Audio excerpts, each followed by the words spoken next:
লোডশেডিংটা তো শুধু আপনাদেরকে প্রভাবিত করছে না, আমাদেরকেও তো প্রভাবিত করছে। আমরা গ্রাম এলাকা থেকে অভিযোগ পাচ্ছি, আমাদেরকে এখন পাওনা দেনা যা আছে সব মিটিয়ে দিতে হবে। সেই মিটিয়ে দেওয়ার জন্য আমরা অগ্রাধিকারও ঠিক করছি যে কোথায় কোথায় পাওনা দেনা মিটিয়ে দিলে মানুষের যে ভোগান্তি বিদ্যুৎ সরবরাহ না থাকার কারণে সেই ভোগান্তি যাতে মিটে যায়।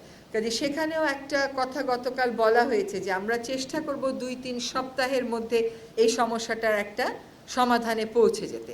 কাজে অবশ্যই সেটা নিয়ে আলোচনা হয়েছে। আর হচ্ছে 6টা কমিশনের ব্যাপারে আমরা আপাততের জন্য শুধুমাত্র যিনি নেতৃত্ব দেবেন তার নামটা ঠিক করেছি। উনি আসলে ঠিক করবেন আমাদের সকলের সাথে আলোচনা করে যে অন্য কমিশন মেম্বার কারা হবে। আর সংস্কার প্রস্তাবগুলো যেগুলো আসছে কিছু কিছু জিনিস কিন্তু আছে, পত্রপত্রিকায় আছে, জনগণের মতামত হিসাবে আছে, কারো কারো গবেষণা হিসাবে আছে, ওইগুলো নিয়ে হয়তো ওনারা কাজগুলো শুরু করে দিবেন। এর মধ্যে কংক্রিট যে প্রস্তাবগুলো আমরা রাজনৈতিক দলগুলোর কাছে আহ্বান করেছি এগুলো চলে আসবে।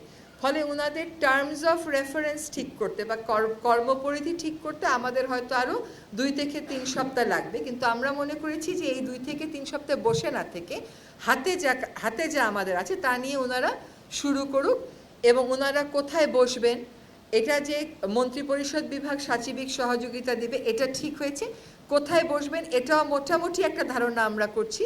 এখন আমাদের প্রধান উপদেষ্টা মহোদয় কয়েকটা দিনের জন্য একটু জাতিসংঘে যাচ্ছেন অধিবেশনে, উনি আসার পরপরই বাকি সবটা কর্মপরিধি এবং অন্য কারা থাকবেন কমিশনে সেগুলো ঠিক হবে।